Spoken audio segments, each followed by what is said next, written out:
ოფიციალური თბილისი მალაიზიისგან დაკავებულ ქართველებთან დაკავშირებით კონკრეტულ ინფორმაციას დღეს ელოდება.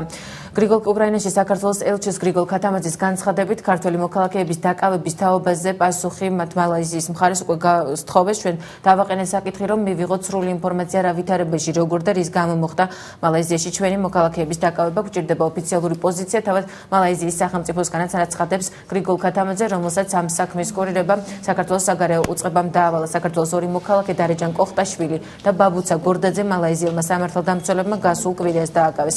ისინი ტურისტული ვიზით თბილისიდან გაემგზავრნენ სტამბული, მაროკო, კამერუნი, მალაიზია. ასეთი იყო მარშრუტი, როგორც აცხადებენ კამერუნში ჩასვლისას მათ უცნობმა პირმა ტვირთის მალაიზიაში გადატანა სთხოვა.